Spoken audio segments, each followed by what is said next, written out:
பொதுக்காலம் முதலாம் வாரம் செவ்வாய்க்கிழமை. முதல் வாசகம் எபிரேயருக்கு எழுதப்பட்ட திருமுகத்திலிருந்து வாசகம்.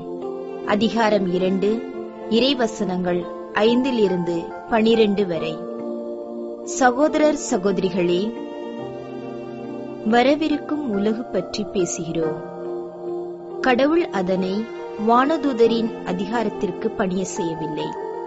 இதற்கு சான்றாக மறைநூலில் ஓரிடத்தில் சொல்லப்பட்டுள்ளது இதுவே: மனிதரை நீர் நினைவில் கொள்வதற்கு அவர்கள் யார்? மனித பிறவிகளை நீர் ஒரு பொருட்டாக எண்ணுவதற்கு அவர்கள் எம்மாத்திரம்?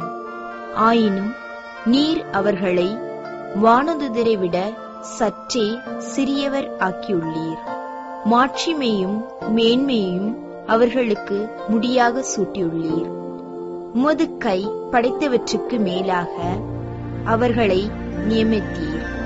எல்லாவற்றையும் அவர்கள் பாதங்களுக்கு கீழ்ப்படுத்தியுள்ளீர்.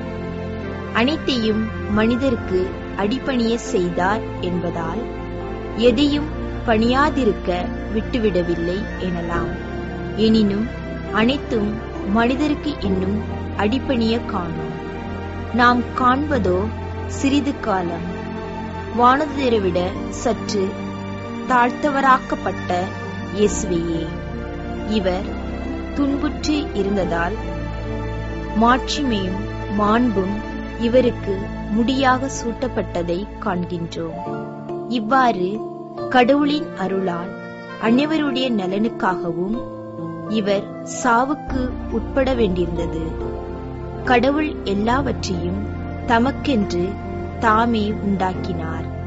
அவர் மக்கள் பலரை மாட்சியில் பங்கு கொள்ள அழைத்து செல்ல விரும்பிய போது அவர்களது மீட்பை தொடங்கி வழி நடத்துபவரை துன்பங்கள் மூலம் நிறைவுள்ளவராக்கினார். இது ஏற்ற செயலே. தூய்மையாக்குகிறவர் தூய்மையாக்கப்படுவோர் அனைவருக்கும் உயிர் முதல் ஒன்றே. இதனால் இயேசு இவர்களை சகோதரர் சகோதரிகள் என்று அழைக்க வெட்கப்படவில்லை. உமது பெயரை என் சகோதர சகோதரிகளுக்கு அறிவிப்பேன்.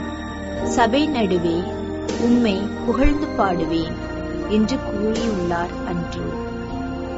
இது ஆண்டவர் வழங்கும் அருள்வாக்கு. இறைவா, உமக்கு நன்றி. மார்க் எழுதிய நற்செய்தியிலிருந்து வாசகம். அதிகாரம் 1, திருவசனம் 21 முதல் 28 வரை. இயேசுவும் சீடர்களும் கப்பர்நாகு ஊரில் நுழைந்தார்கள். ஓய்வு நாட்களில் இயேசு தொழுகை கூடத்திற்கு சென்று கற்பித்து வந்தார். அவருடைய போதனையை குறித்து மக்கள் வியப்பில் ஆழ்ந்தார்கள். ஏனெனில்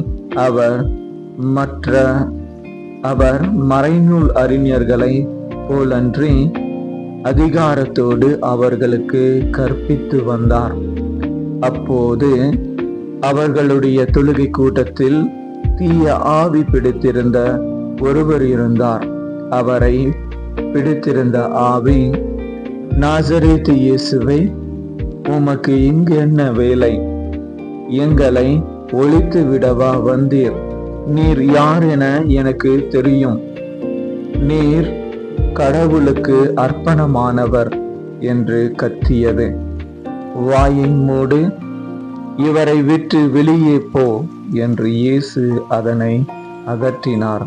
அப்பொழுது அந்த தீய ஆவி அம்மனிதருக்கு வலிப்பு உண்டாக்கி பெருங்கூச்சலிட்டு அவரை விட்டு வெளியேறிற்று. அவர்கள் அனைவரும் திகைப்புற்று, இது என்ன? இது அதிகாரம் கொண்ட புதிய போதனையாய் இருக்கிறதே. இவர் தீய ஆவிகளுக்கு கட்டளையிடுகின்றார், அவையும் இவருக்கு கீழ்ப்படுகின்றனவே என்று தங்களிடையே பேசிக்கொண்டனர். அவரை பற்றிய செய்தி உடனே கலிலேயாவின் சுற்றுப்புறமெங்கும் பரவியது.